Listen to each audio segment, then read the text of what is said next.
A billionaire just threw away $1.7 million. They literally paid $400,000 in fees just to not sell their watch. This actually happened in May 2025 at one of the world's biggest auction houses. When you find out why, it's going to blow your mind about how the ultra-rich really think. It is almost impossible to have a watch commissioned by Rolex. But then there are those very rare exceptions. Meet the star of our mystery, a 1999 platinum Rolex Cosmograph Daytona, reference 16516. This isn't just any Rolex. This is a watch that technically shouldn't exist. Here's the crazy part. Rolex didn't officially make platinum Daytonas until 2013. Yet this watch was manufactured in 1999, a full 14 years early. How?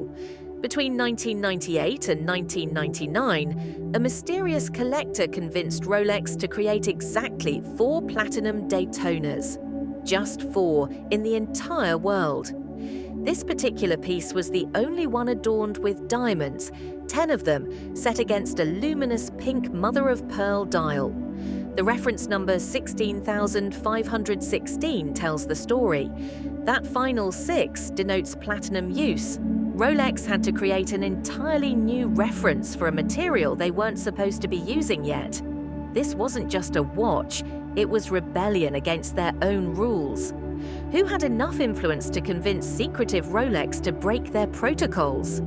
Industry insiders whisper one name, Patrick Heinegger, Rolex's CEO from 1992 to 2008. Heinegger transformed Rolex from a respected Swiss manufacturer into the global luxury juggernaut we know today.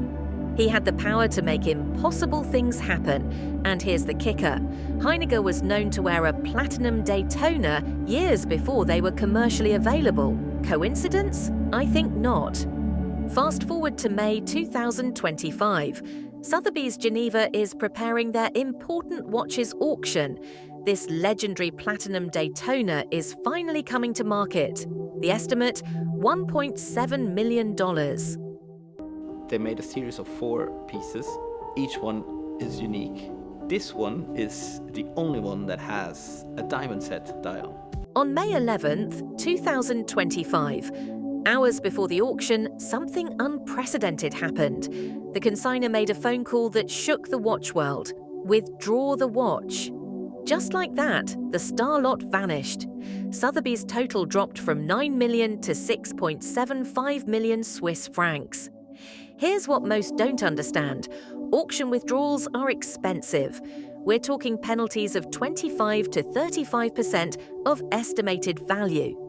This consignor potentially paid over $400,000 just to not sell their watch. But here's the dark truth. Sotheby's and competitors like Christie's thrive on this system. They craft narratives to drive bids, often inflating estimates to create buzz. When a consignor withdraws, the house still wins. Penalties ensure they profit even when no sale occurs. These auction houses aren't just facilitators, they're gatekeepers wielding immense control. Confidential contracts, undisclosed fees, and non-negotiable penalties tilt the game in their favor. The Platinum Daytona withdrawal wasn't just emotional, it was a calculated move in high-stakes chess where auction houses hold most of the pieces. This exposes the hidden psychology of the ultra-wealthy. For them, $1.7 million isn't generational wealth, it's just Tuesday. Take Jean-Claude Biver, watch industry legend who once refused $5 million for a unique Patek Philippe because it was a mentor's gift. For collectors like Biver, watches are power trophies, not assets.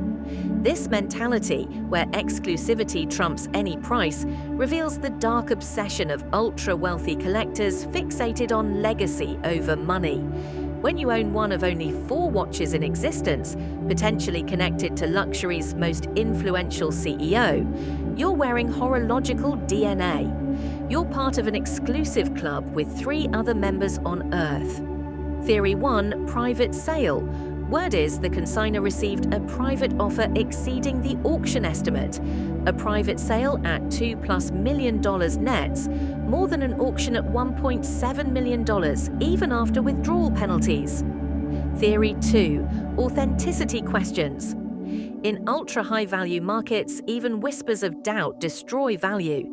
Better to withdraw than risk public embarrassment. Theory 3. The relationship game. In ultra-luxury, relationships matter more than money. By keeping this watch, the owner maintains status in Rolex's exclusive ecosystem, securing access to future pieces money alone cannot buy. Theory 4. Legacy play. What if the owner realized they were selling a piece of history and decided some things shouldn't be commoditized? I believe we're witnessing ultra-luxury's evolution. The traditional buy, enjoy, sell model is becoming acquire, preserve, legacy. Ultra-wealthy collectors are becoming cultural stewards rather than consumers. The withdrawal wasn't about money, it was about power. In a world where everything has a price, the ultimate luxury is owning something priceless. By withdrawing this watch, the owner sent a message. Some things are not for sale. We're entering the era of ultra-exclusivity, where ownership becomes cultural stewardship. As traditional luxury becomes accessible through financing, the ultra-wealthy gravitate toward pieces that cannot be democratized. In terms of rarity, it doesn't get better than that. Collectors really appreciate pieces that were not publicly known and did not exist in any catalog. This incident exposed collectors' growing sophistication. They're strategic players who understand market timing, relationship dynamics, and exclusivity psychology. It highlighted provenance importance in driving extreme valuations. The potential Heinegger connection transformed this from rare timepiece to horological history. Most significantly, this may accelerate blockchain authentication development. Major brands are implementing tamper-proof digital records for ownership tracking. I predict more incidents like this. The ultra-wealthy realize that in our connected world, true exclusivity is the ultimate luxury. When you can buy almost anything, power lies in owning things that aren't for sale.